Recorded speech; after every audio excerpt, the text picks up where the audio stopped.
You've been locked into this case since the very first second. You sat through every single press conference. You've analyzed every contradiction. You've stared at that grainy FBI footage, the blood splattered on the porch, and that masked figure clutching a weapon. You've watched a sheriff spin stories and interviews that only made the mystery deeper and darker. You've wondered if they ever cleared anyone. Have you been able to clear any of the Guthrie family members? Well, I put it like this. Everybody, particularly the Guthrie family, but everybody has been very cooperative with us. She's just gone, vanished. And the man tasked with bringing her home kept looking into the cameras and saying he had it handled. He told everyone to back off. "Let my team work," he said. They're investigating. They're grinding. He's been singing this same song since day one. Total faith, complete confidence that they'll crack this wide open, he promised. You've been desperate for action, for anyone to step up. Well, today, the gears finally started turning. Right now, as you're seeing this, the Pima County Board of Supervisors is sitting in a locked room special session. They aren't here to talk about road repairs or budget tweaks. This meeting has one target: the employment history of Sheriff Chris Nanos. That's the man from the podium, the one telling you he's got the inside track on what happened to Nancy Guthrie. The man who went on the record claiming he's had a gut feeling about this case since the jump. That same man is now under the microscope of a formal inquiry. For the first time, there's a real legal lever to pull him off this case. Before justice is served, he might be gone. Now, I have to be extremely precise here. Accuracy is everything. Look at the title of this video. It's a question, not a verdict. As I'm recording this, Sheriff Nanos is still in his office. The board can't just snap their fingers and fire him. This isn't some simple city council pink slip. It's messy. It's tangled. And that complexity is exactly why this story is so dangerous. But here's the cold, hard truth. The clock is ticking. For the first time in this nightmare, a legitimate procedural path to strip Chris Nanos of his power is active. This meeting happened because of a paper trail. A set of records that prove he never should have been given a badge in this county.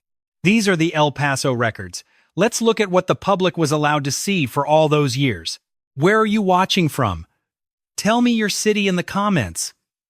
I'm still here. Now, the official resume on the department website was clear. Chris Nanos started his career as a beat cop in El Paso, Texas. It was right there in black and white. According to the document, he moved on from the El Paso Police Department in 1984. That was the legend. That's the story the voters of Pima County bought when they put him in office in 2016 and 2020. They bought it again in 2024 when he secured his second full term. He scraped by with fewer than 500 votes. Then the Arizona Republic started digging. And the math didn't add up. Those employment records tell a completely different story. Nanos didn't stay until 1984. He was gone by 1982, and he didn't leave with a handshake and a gold watch. It wasn't voluntary. The records are brutal. Chris Nanos resigned from El Paso in lieu of termination. In the world of law enforcement, those 4 words are a death sentence. It means quit right now, or you're fired. So, he walked. When the department got caught in the lie, they tried to brush it off as a clerical mistake. They claimed the dates were just administrative errors. They said there was no intent to mislead anyone about his past. They tried to bury it. They quietly swapped the resume on March 10th, the same day the investigative report hit the news. Let's play devil's advocate for a second. Let's pretend a 2-year gap in a police career is just sloppy paperwork. Maybe it was just bad record keeping, not a calculated lie. Let's give him the benefit of the doubt. But that's where the mercy ends, because once you see what was actually inside those El Paso files, the excuses die. The Arizona Republic didn't just find a wrong date, they found a pattern. They found the why.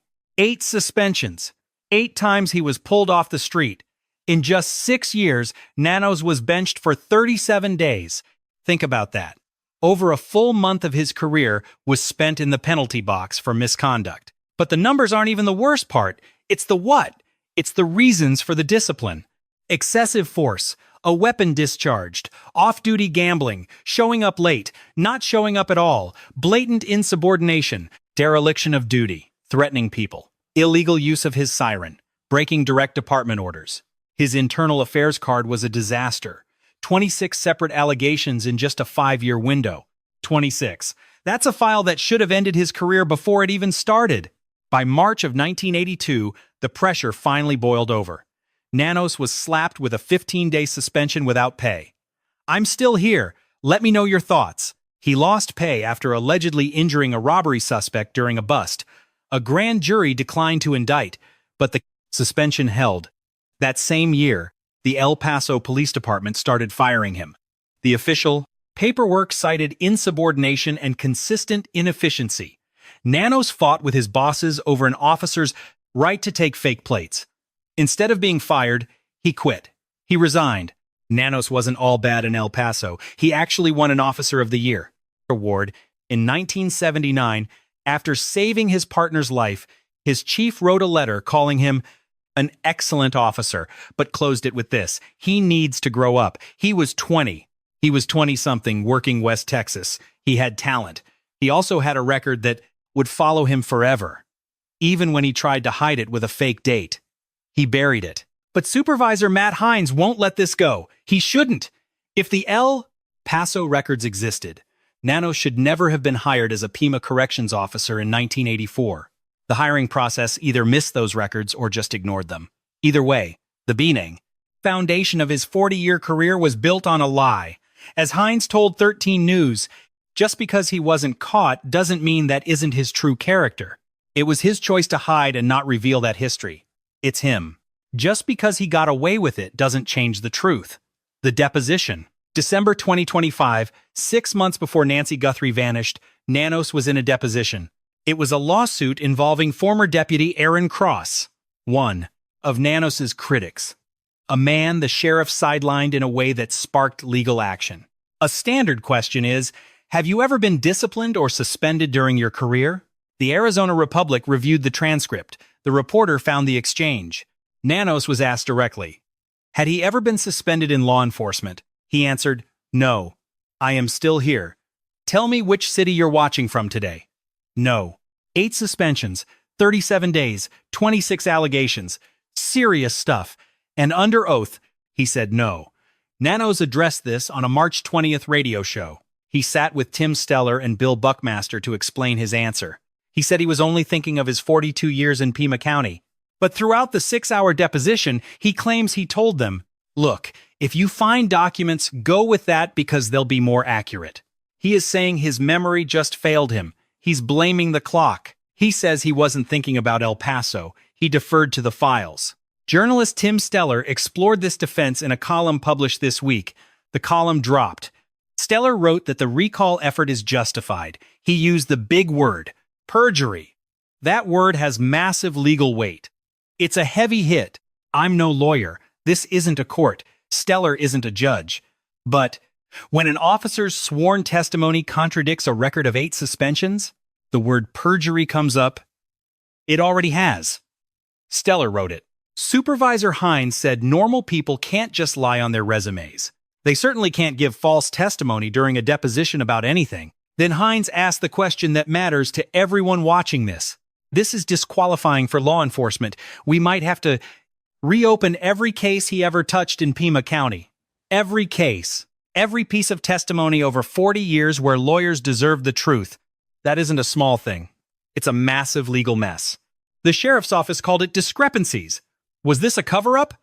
Tell me now. They said the resume tweaks were just administrative and not meant to mislead. But then they updated it anyway. The sheriff, himself, when the Arizona Republic first reached out for a comment, fired back an email. He asked if that was really their urgent request.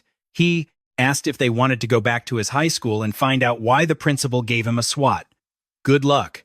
Total deflection. He wouldn't say a word about the Board of Supervisors meeting later on, but on March 20th, he sat in a radio booth for an hour. He talked. He went over the record. He went over the deposition. He admitted those years in El Paso were a mess, a turbulent disaster. He confessed he was young and made mistakes. But he also said this, and he hasn't changed. He claimed he didn't have any regrets, saying he wished he could have done something differently to get better results. But he didn't. He was specifically talking about the Nancy Guthrie investigation. That is the case where the crime scene was released before they even finished the work. It was open. It was the case where the feds didn't get evidence on time, and where he gave conflicting stories to the media for weeks. A mess. He looked at all of that and said he wouldn't have done a single thing differently. We're keeping a receipt of that, just so you know. Before we go any further, I need to be extremely clear about one thing. Everything in this video comes from verified public records, official sworn depositions, statements from experts with real credentials, and reporting by the Arizona Republic and other major newsrooms. Solid facts. Not one person in this video has been found guilty of any crime related to the disappearance of Nancy Guthrie. That is the truth. When we talk about possible criminal trouble, or use the word perjury, we are just reporting what legal experts and officials have said. We aren't judges. We are not handing out a legal verdict here. We are just laying out the facts. You can draw your own conclusions. That is the deal. Now let's look at the way this case was mismanaged. We need to look at two different parts of this story. They are related. The first part is who Chris Nanos has been as a person. The El Paso files, the deposition, and the resume. That is his character. The second part is the way Chris Nanos has handled the biggest missing person search his office has ever seen. That is his skill. Both of these things matter. And when you look at how he actually did his job, the record is pretty ugly. It is not good. Just a few days after Nancy Guthrie vanished, Nanos gave her home back to the family. He did this before the investigation was even finished. Because he did that, reporters were able to walk right up to the front door and take photos of blood droplets on the porch. Fresh blood. Those droplets were Nancy's blood. They were a vital part of a live crime scene. Nanos actually admitted this at a press conference. He said he probably would have held onto the property longer if he could do it over. "I am still here. Tell me which city you're watching from," he tried to explain. He said his team got what they thought was everything. He said he has to have total faith and trust in their skills. He backed them. But former FBI agent Jennifer Coffindaffer had something to say about that. She said it is time for Nanos to keep a low profile. His job is on the line because of massive bungles like failing to lock down that crime scene. Lisa Ribicoff-Mooney, a polygraph expert, agreed. She owns Interpoint Investigative Services, and she told the media that this case is going to be written into the textbooks for police academies. A warning. She said it will be used to show future officers exactly what not to do. She said the first mistake was not securing that scene. A failure. Beyond the crime scene itself, what really destroyed the public's trust in Nanos was his pattern of saying different things to different people. Constant shifts. Retired NYPD inspector and Fox News contributor Paul Morrow said this was the sheriff's single biggest mistake. He went on Fox to say it. He said the fact that the sheriff seems to be telling different things to different news agencies leads to different stories and perceptions. It looks bad. Morrow said it makes people wonder how the investigation is actually going. Unfortunately for the sheriff, he seems to have lost his own cops. They are openly saying they have no confidence in his leadership. Once you lose the trust of your own officers, it is gone. Former SWAT commander Bob Kriegier confirmed that a department morale poll from a couple of years ago showed the truth. Most of them had no faith. They had zero confidence in the sheriff. Former FBI Special Agent Maureen O'Connell spoke with Brian Enton, and she didn't hold back. She put it plainly. She said she really hates being critical of her fellow law enforcement officers, but she just doesn't know what to think about this guy. He's different. She mentioned that based on reporting by Megyn Kelly, the sheriff had something like a 95% disapproval rate before this case started. That is shocking. If 95% of his own people think it is time for him to go, then it might just be time for him to go. It is over. She said it again. She really hates criticizing other officers, but she is at a loss with this guy. She just cannot understand him. She pointed back to Megyn Kelly's reporting, which showed he had a 95% disapproval rating before this even happened. That is just wild. That is a 95% disapproval rate before the Nancy Guthrie case. That kind of number does not just happen overnight. It takes time. It takes years of bad leadership to reach a 95% disapproval rating. If the people on the inside don't trust him, why should we? O'Connell was clear that she doesn't like speaking out against her own, but this situation is just too much to ignore. She is completely baffled. She leaned on that 95% figure from the Megyn Kelly report. It is a number that points to a massive, long-term failure in leadership. If he lost his own department years ago, then this latest disaster shouldn't surprise anyone. Is it time for him to step down, or am I missing something? That is a total built up over years. This sheriff won his 2024 seat by fewer than 500 votes. He had only 45 donors outside his own family. On March 12th, NBC's Liz Kreutz sat Nanos down. Kreutz asked point-blank if the suspect behind this could strike again. She wanted to know if the danger remained. Well, absolutely, he said. They claimed to know the why and believed it was a targeted hit. They were certain. Something in the investigation supposedly revealed the motive and exactly why the person did this. He sounded very sure. You know, I think it has come out from day one. He had strong beliefs that never once faded. They believed they knew the reason and that it was a targeted act. Those initial theories never changed. His conviction didn't diminish. From the start, they had strong feelings about the case. But then things shifted. Former FBI agent Jason Pack actually defended the choice to keep the motive secret. There was a tactical reason. When the sheriff says investigators know the motive but won't share it, there is a reason. It was strategic. You don't give the suspect a roadmap of your evidence. But 8 days later, Nanos walked it back. On KVOI radio with Stellar and Buckmaster, he appeared to change his story completely. He called it an opinion. That is all that is, he claimed. Suddenly, everything was speculative. They had nothing concrete to show. We don't have anything in front of us that says who did this and why. He was guessing. On March 12th, motive known. On March 20th, everything is speculative. No real evidence, just opinions. It was messy.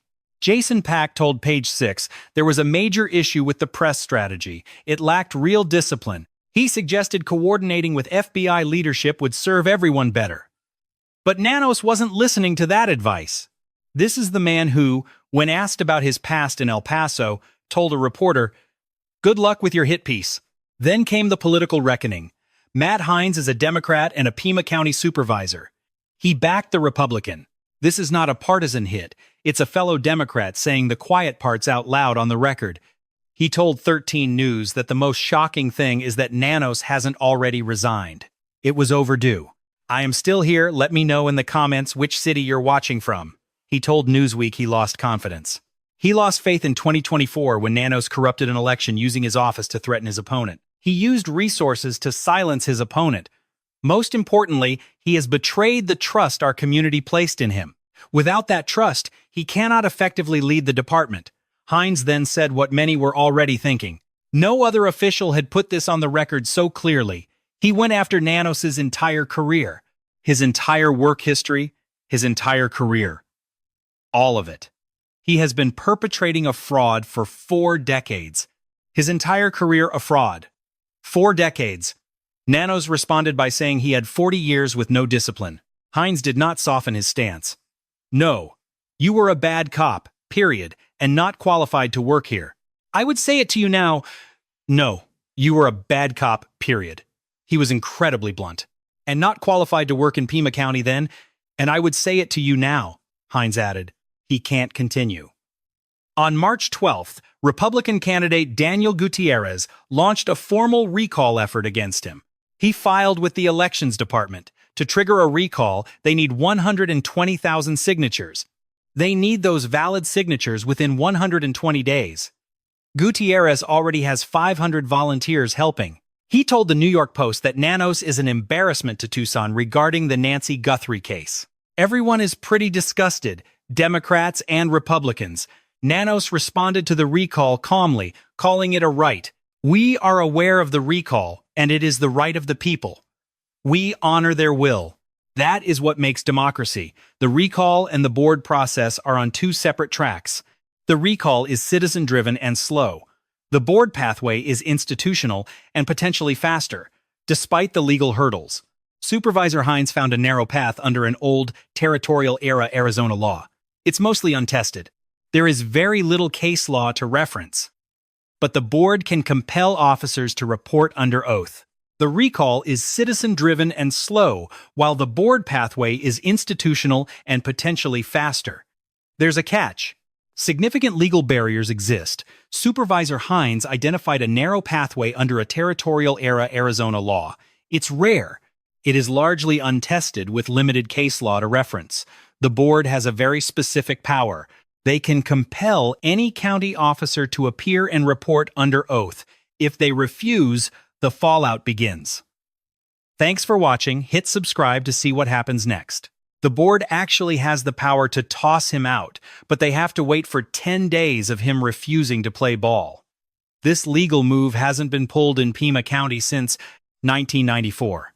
Back then, it was used on a county assessor who liked to keep a loaded gun sitting right on his desk to scare his employees. Nanos says he is ready to play nice with the board and give them the answers they want. But we will see if that cooperative attitude survives when he has to speak. Under oath. He has to answer for that El Paso record, that old deposition, and the state of the current investigation. Today's meeting is where we find out, the big reveal. Here is the one question that has everyone who is following this case on edge. If Nanos actually gets the boot, does the search for Nancy fall apart? Former FBI Special Agent Maureen O'Connell got hit with that exact question on the March 18th episode of Brian Enton Investigates. He asked her straight up, would firing Nanos screw up the momentum of the search for Nancy Guthrie? Her answer was a hard no. The momentum stays. It would not miss a beat because it is not like this guy is the mastermind keeping the whole thing afloat. He is not the glue. She did not stop there either. She pointed out that Nanos was sitting at a 95% disapproval rating before this case even hit the news. Talk about hated.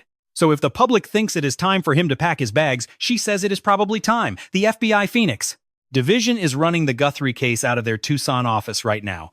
There is a 20 to 24-person task force working around the clock on this one investigation.